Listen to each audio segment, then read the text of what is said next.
오직 주만이 하나님의 놀라운 계획에 의해 고통과 절망 속에서 삶이 변화된 크리스찬들의 감동 스토리. 안녕하세요. 저는 춘천 한마음교회 정충민입니다. 저는 영화 뷰티풀 마인드의 주인공처럼 살았어요. 실제 존재하지도 않은 사람에 대한 망상으로 깊은 어둠 속을 헤매다가 예수님을 만나 빛과 진리 가운데 자유하게 살고 있는 간증을 나누려고 합니다. 저의 태몽은 용꿈이었는데요. 율곡 이 선생의 태몽도 용꿈이었다고 하잖아요. 부모님께서는 저를 특별하게 여기셨고 저도 제가 잘 될 거라고 생각했습니다. 그래서 저는 공부 잘하는 친구만 사귀려고 했고 이런 높은 마음 때문에 마음을 나눈 친구도 없이 외로웠어요. 오빠들만 있고 여자 형제가 없으니 혼자 있는 시간이 많았는데 그럴 때마다 백마탄 왕자와 공주의 러브스토리를 꿈꾸었고 이런 생각들 속에서 위로받을 때가 많았어요. 엄마는 자식들을 위해서라면 무엇이라도 하실 수 있는 헌신적인 분이셨습니다. 그러나 엄마는 여리고 섬세한 저를 잘 모르셨기 때문에 저를 잘 이해하지 못하셨죠. 초등학교 때 너무 무서운 피아노 선생님 때문에 스트레스가 심했는데도 엄마에게 피아노 다니기 싫다는 말을 한 번도 못했어요. 이렇게 엄마와 저 사이는 소통이 되지 않았고요. 저는 가정에서도 학교에서도 소통이 잘 되지 않는 사람이 되어갔어요. 중3 때 지방에서 서울로 전학을 오게 되었는데 모든 것이 낯설기만 했습니다. 어디 하나 마음 둘 데가 없더라고요. 그러면서 몸이 점점 안 좋아졌어요. 내 몸이 내 몸 같지 않고 몸이 천근만근 무거우니 아무것도 할 수가 없었어요. 밤에는 불면증으로 잠을 못 이루니 늘 지쳐 있었고요. 두통에 시달릴 때는 머리가 깨질 것 같고 온몸이 타들어가는 것 같은 고통으로 밤새 잠을 못 자다가 새벽녘에야 잠들었습니다. 가슴에 불덩이가 있는 것처럼 꽉 막혀서 몸과 마음이 답답하고 안절부절 못했어요.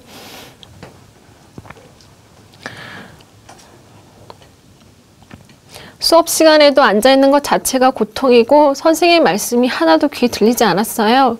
얼굴에 열이 벌겋게 올랐고 당장이라도 뛰쳐나가고 싶더라고요. 사람들의 시선을 피하고 발음도 어눌하게 하고 싶은 말도 잘 못했습니다. 그러니 수업 시간에 무력하게 잠만 잘 때가 많았어요. 학교를 그만두고 싶었지만 그만두지는 못했습니다. 고등학교 때는 부모님의 기대를 저버리지 않기 위해 힘겹게 억지로 공부했습니다. 집에 오면 반드시 머리를 감고 독서실에 갔어요. 머리가 너무 무거우니 머리라도 감지 않으면 공부를 조금도 할 수 없는 상황이었죠. 이런 상황이 계속되자 저도 모르는 사이에 심한 탈모가 진행되고 있었더라고요. 이후 계속되는 스트레스로 거의 머릿속이 보일 정도가 되었어요. 너무 속상했습니다. 이렇게 어렵게 고등학교를 마치고 감사하게도 대학에 갈 수 있었어요.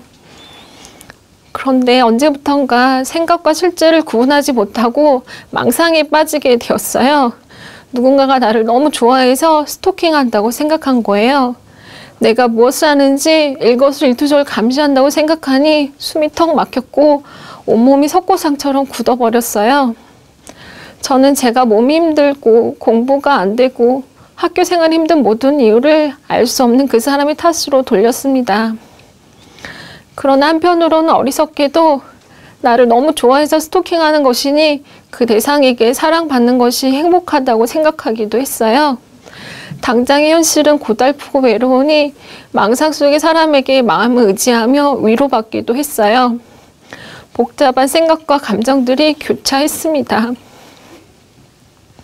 이 사람은 나만 바라본 해바라기 같이 수정적이고 내성적인 사람이라서 나에게 고백도 못하고 내 주위를 빙빙 돌고 있다고 생각했죠.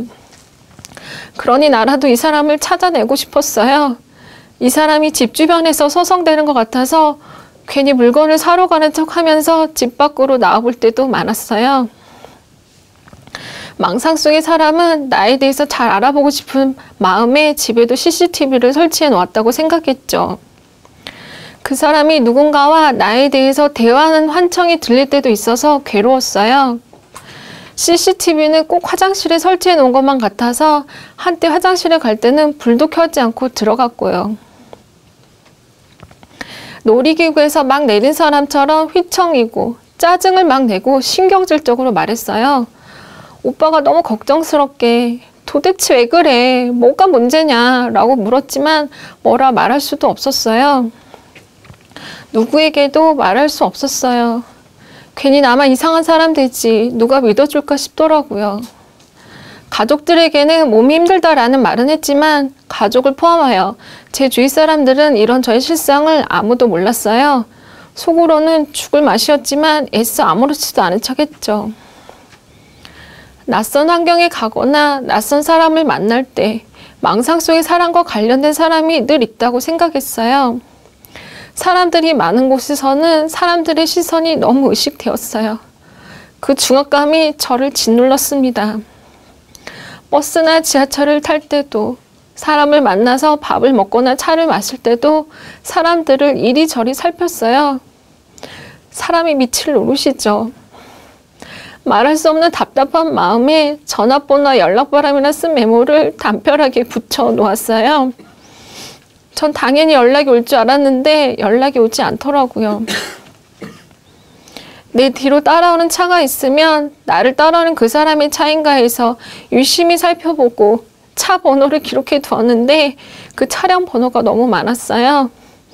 그 사람은 인간관계가 넓어서 그런 거라며 친구들의 차라고 생각해서 또 열심히 기록하기도 했죠. 차를 세워서 말을 걸어야겠다고 생각하고 멘트도 여러 번 준비했지만 막상 행동으로 옮기지는 못했어요. 저는 그 사람에 대한 모든 것이 구체적이었어요. 제가 살던 집이 명문대 근처에 있었기 때문에 그 사람은 명문대에 다닌다고 생각했고 모든 조건이 완벽한 사람이라고 생각했죠. 한 번은 내 방 창문으로 나를 보면서 감시한다고 생각하니 참을 수가 없어서 검정 비닐로 창문을 도배한 적이 있었어요. 제가 이런 망상을 하고 있다는 것을 아무에게도 말하지 않았는데 부모님께서는 이때 제가 이상하다고 생각하고 저를 정신과 병원으로 데려가셨어요. 주로 약물 치료였는데 불면증으로 밤에 잠을 못 자는 것은 똑같은데 아침에만 잠이 쏟아지더라고요. 그나마 아침이라도 잠을 자서 안정을 찾았지만 비용이 많이 들고 약물 치료로는 해결될 것 같지 않아 1년이 지나 스스로 약을 끊었어요. 어린 시절 무엇이라도 할 수 있을 것 같던 자신감은 온데간데 없고 중학교 3학년 때부터 시작된 이 고통은 10년이 훨씬 넘는 긴 세월 동안 저를 괴롭혔어요. 저는 그 시간을 빼앗긴 것처럼 살아도 살아있다는 것을 느낄 수 없을 만큼 영원히 죽어있는 시간이었어요.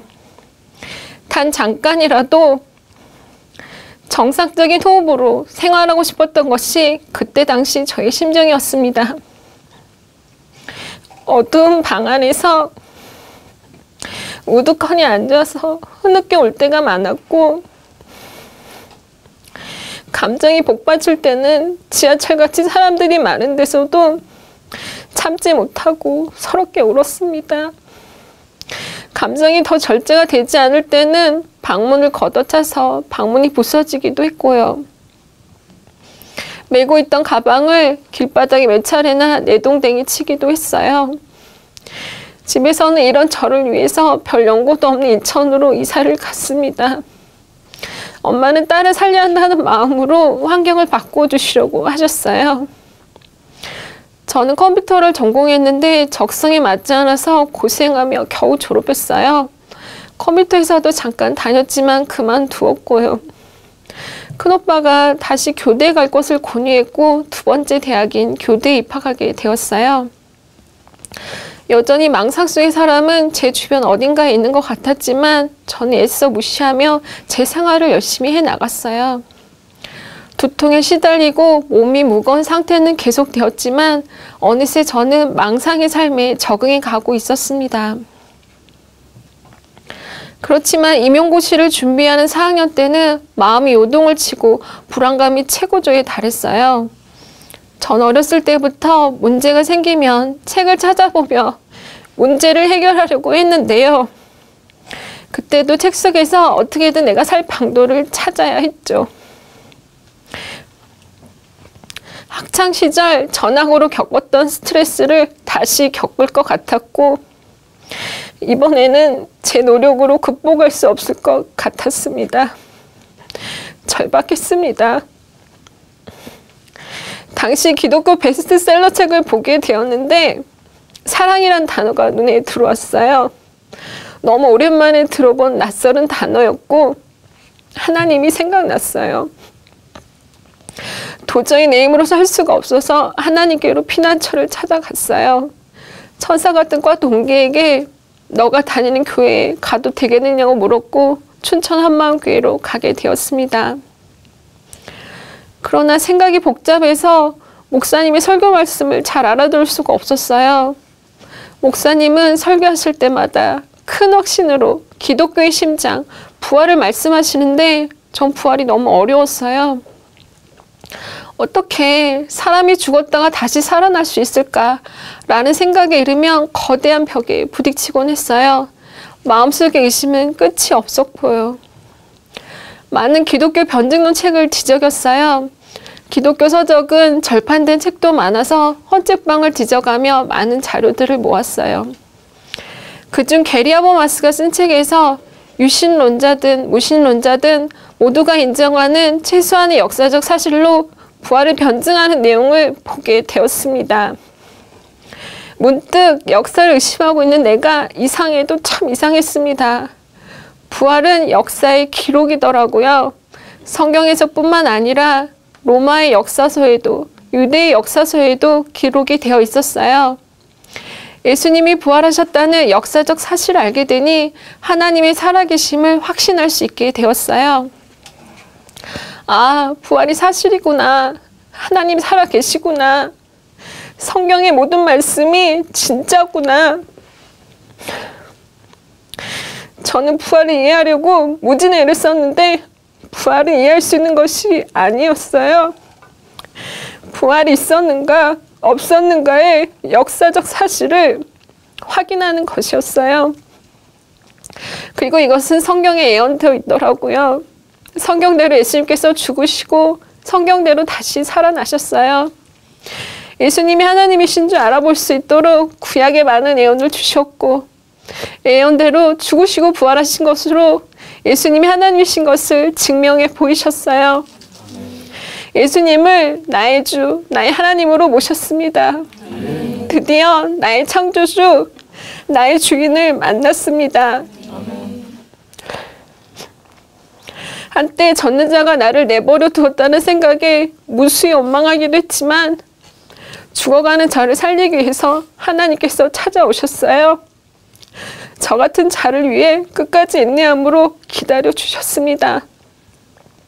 제가 오랜 시간 망상에 빠져 고통의 시간을 경험했던 것은 누구의 탓도 할 수 없는 하나님을 버리고 내가 주인 되었던 탓이었어요. 내 마음 내 뜻대로 살면 잘 살 수 있을 것 같았지만 그 결과는 참담했어요. 예수님이 주인이 아니면 영원히 병들고 죽어갈 수밖에 없더라고요. 저는 나의 주인을 무시하고 내가 생각하고 싶은 대로 마음대로 생각하며 하나님을 대적하는 자였어요. 하나님을 버린 저는 괴물 같은 자였어요. 다시는 내가 주인된 죄를 짓지 않겠습니다. 내가 주인되어 내 마음대로 생각했던 죄를 용서해 주세요. 내 마음 보좌의 주인은 오직 예수님입니다. 주님의 말씀, 생명의 말씀에만 아멘 아멘입니다. 하나님께서 죽어가는 저를 살리셨어요. 제가 이렇게 기쁘게 살아 숨쉬고 있다는 것이 기적이에요. 나의 나된 것은 전적인 하나님의 은혜입니다. 과거 저는 세상에서 보란듯이 살고 싶었는데요. 이미 예수님 안에서 모든 것을 가진 자였어요. 또 부활을 통해 온 세상이 악한 자 안에 처해 있고 이 세상의 임금인 마귀가 있다는 것을 알게 되었어요. 그리고 마귀가 우리에게 생각을 넣어준다는 것도 알게 되었고요. 아, 내가 오랜 시간 속고 살았구나. 마귀는 어린 시절 저에게 생각을 넣어주고 그 생각의 노예가 되어 살아가게 했던 거예요. 이후에도 순간순간 생각 싸움은 있었어요. 소개팅을 나가게 되었는데 망상 속의 사람을 배신하는 것이란 생각이 들어서 망설이게 되는 거예요. 하지만 이것이 마귀가 주는 생각이란 것을 깨닫게 되니 아차, 또 속았구나 싶더라고요. 예배가 거듭될수록 싸움이 점점 쉬워졌어요. 그리고 마침내 저도 모르는 사이에 망상의 사람이 자연스럽게 사라졌어요. 더 이상 이런 생각을 하지 않으니 마음이 이렇게 가벼울 수가 없더라고요. 정상적인 일상을 살아가고 있다는 것이 너무 행복해요. 옛날의 상처들은 기억도 나지 않고 잊혀졌고요. 진리의 말씀을 붙드니 복잡한 생각이 끊어지고 머리가 이렇게 맑을 수가 없어요. 그러면서 저는 인간관계 문제도 저절로 해결되었습니다. 과거 저는 사람과 소통이 잘 되지 않는 사람으로 제 마음을 알아주는 사람과는 소통을 잘할 수 있었지만 그렇지 않은 경우에는 사람들의 반응에 따라 휘청거렸어요. 내가 오해를 받는다고 생각하면 점점 분이 쌓여갔죠. 제가 사랑받는 것만 중요했거든요. 그러나 부활하신 예수님이 하나님이란 것을 알게 된 순간에 하나님께서 나를 위해서 죽으셨다는 것을 알게 되었어요. 그리고 이것으로 하나님을 버린 원수된 자를 위해서도 생명을 주신 진짜 사랑, 하나님의 사랑을 알게 되었어요. 그래서 이제 누구와도